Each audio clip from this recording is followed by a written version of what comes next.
آپ سے فرمایا کہ میرے پاس ابھی جبریل علیہ السلام آئے تھے اپنے رب کا پیغام لے کر، اور میرے رب نے کیا فرمایا ہے کہ جو شخص بھی آپ پر ایک مرتبہ درود بھیجتا ہے سارے فرشتے اس شخص کے لیے 10 مرتبہ رحمت کی دعا کرتے ہیں۔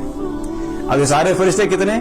یہ سارے خربوں فرشتے ایک دفعہ درود شریف پڑھنے پہ میرے اور آپ کے لیے 10 مرتبہ رحمت کی دعا کرتے ہیں۔ ایک دفعہ نہیں، 2 دفعہ نہیں، 10 دفعہ۔ اب خربوں فرشتوں کے ساتھ 10 دفعہ کو آپ ملٹیپلائی کریں تو کتنی رحمتیں ہوگی؟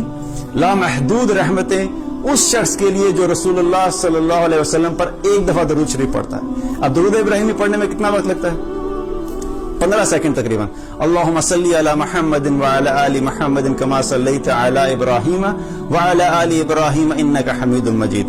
اللہم بارک علی محمد وعلی آل محمد کما بارکت علی ابراہیم وعلی آل ابراہیم انک حمید مجید۔ یہ 15 سیکنڈ، یہ جو ایک دفعہ میں نے درود شریف پڑھا ہے، اس 15 سیکنڈ میں پوری کائنات کے فرشتوں نے میرے لیے 10 مرتبہ اللہ کی بارگاہ میں رحمت کی دعا کی ہے۔ تو یہ طاقت ہے ایک دفعہ رسول اللہ صلی اللہ علیہ وسلم پر درود شریف بھیجنے کی اہمیت ہے۔ اور پھر اسی حدیث میں آگے اللہ تعالی آگے کیا فرمایا رسول اللہ صلی اللہ علیہ وسلم نے کہ اللہ سبحانہ تعالیٰ فرماتا ہے کہ میں اپنی طرف سے ایسے شخص کے اوپر 10 رحمتیں نازل کروں گا۔ کنفرمیشن بھی دے دی، خالی فرشتوں کی دعا نہیں ہے، ساتھ ساتھ کنفرمیشن بھی دے دی کہ فرشتے جب دعا کرتے ہیں تو میں کروں گا۔ تو آپ سوچئے اس شخص کی زندگی میں کتنی رحمتیں ہوں گی، کتنی برکتیں ہوں گی جو کثرت سے رسول اللہ صلی اللہ علیہ وسلم پر درود شریف بھیجتا ہو۔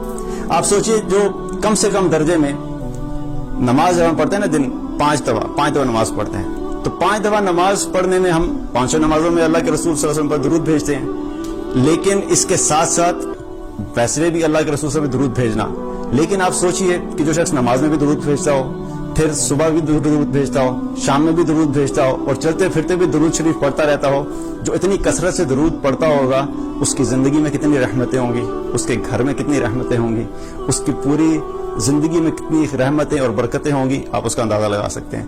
لیکن اسی کے ساتھ ساتھ جو شخص نماز بھی نہیں پڑھتا، جو عام روٹین میں نماز کے علاوہ رسول اللہ صلی اللہ علیہ وسلم پہ درود نہیں بھیج رہا، لیکن کم سے کم درجے میں نماز پہ تو بھیج رہا ہے، لیکن جو شخص نماز بھی نہیں پڑھتا 5 وقت کے دن میں، تو وہ کتنی بڑی محرومی ہے اس شخص کے لیے۔ اس کی زندگی میں کہاں سے خیر و برکت آئے گی، اس کی زندگی میں کہاں سے خوشی، راحت اور چین آئے گا؟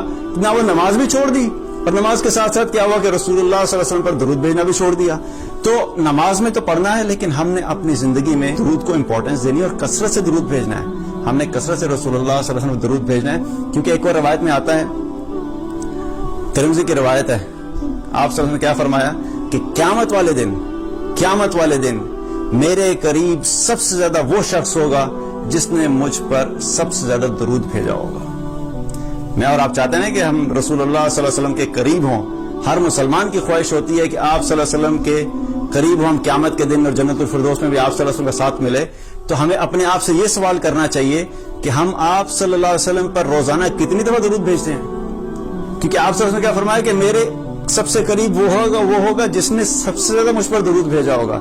اگر ہم درود پڑھتے ہی نہیں تو کیا ہم واقعی قریب ہوں گے رسول اللہ صلی اللہ علیہ وسلم کے؟ اسی طریقے سے آپ صلی اللہ علیہ وسلم نے ایک اور روایت میں آتا ہے، آپ صلی اللہ علیہ وسلم نے کیا فرمایا کہ ایک تو میں نے آپ کو بتایا نا کہ ایک دفعہ درود شریف پڑھنے کا، اب اگر ہم یہ چاہتے ہیں کہ یہ پروسیس چلتا رہے، کہ رحمتیں چلتی رہیں، تو اس کے بارے میں بھی نبی صلی اللہ علیہ وسلم نے بتا دیا۔ آپ صلی اللہ علیہ وسلم نے فرمایا، مسند احمد کی حدیث ہے، آپ صلی اللہ علیہ وسلم نے فرمایا کہ جو شخص بھی جب تک مجھ پہ درود بھیجتا رہتا ہے، اللہ کے فرشتے اس کے لیے رحمت کی دعا کرتے رہتے ہیں۔ آپ پڑھتے رہیں گے، آپ درود بھیجتے رہیں گے، آپ کے لیے مستقل رحمت کی دعائیں چلتی رہیں گی۔ اور پھر آگے آپ صلی اللہ علیہ وسلم نے کیا فرمایا کہ اب ہر انسان کی مرضی ہے، چاہے اس کو کم کر لے چاہے زیادہ کر لے۔ کیا مطلب کہ اب اپنے ہاتھ میں ہے کہ اگر کتنی رحمتیں اپنے لیے سمیٹ سکتے ہو۔ جو شخص جتنا زیادہ درود پڑھتا رہے گا اتنی ہی رحمتوں کا سلسلہ چلتا رہے گا، جو کم پڑھے گا اس کے لیے کم رحمتیں ہوں گی۔ تو اب ہمارے اپنے ہاتھ میں ہے کہ ہم کتنا زیادہ اللہ کی رحمتوں کو سمیٹ سکتے ہیں۔ آپ سوچئے اس ذات کا، آپ سوچئے رسول اللہ صلی اللہ علیہ وسلم کے بارے میں کہ کیسی ذات ہیں کہ جن کے اوپر ایک دفعہ درود بھیجنے سے اللہ تعالیٰ تمام کائنات کے فرشتوں کو کہتا ہے کہ میرے اس بندے کے اوپر 10 دفعہ رحمت کی دعا کرو اس بندے کے لیے. تو جو شخص رسول اللہ صلی اللہ علیہ وسلم کی زندگی کے مطابق زندگی بسر کرے گا اس کا کیا مقام ہوگا اللہ کے سامنے, اس کی زندگی میں کتنی خیر و برکت ہوگی. جو ہر معاملے میں رسول اللہ صلی اللہ علیہ وسلم کو اپنا آئیڈیل بنا کے چلتا ہے, جو ہر معاملے میں رسول اللہ صلی اللہ علیہ وسلم کو کاپی کرنے کی کوشش کرتا ہے, جو ہر معاملے میں رسول اللہ صلی اللہ علیہ وسلم کی زندگی کے مطابق اپنی زندگی کو ڈھالنے کی کوشش کرتا ہے, ایسے شخص کی زندگی میں کتنی خیر و برکت ہوگی اس کا آپ اندازہ لگا سکتے ہیں. تو جہاں پر ہم نے باقی اعمال پہ فوکس کرنا ہے, ہمیں اپنے اذکار میں درود شریف پہ فوکس کرنا ہے, کثرت سے درود بھیجنا ہے, تاکہ اس کے ذریعے سے اللہ تعالیٰ ہماری زندگی میں بھی دنیا میں بھی ہماری جو زندگی ہے, ہمارے گھروں میں, ہمارے آفیسز میں, ہم جہاں پر بھی, ہمارے بازاروں میں, جہاں جہاں بھی درود شریف پڑھا جائے گا, اللہ تعالیٰ اس جگہوں پہ رحمت نازل فرمائے گا. اور انشاءاللہ تعالیٰ اس کو قیامت کے دن ہمیں اللہ سبحانہ تعالیٰ رسول اللہ صلی اللہ علیہ وسلم کے قریب ہونے کا ایک ذریعہ بنائے گا. اللہ تعالیٰ ہم سب کو عمل کی توفیق عطا فرمائے.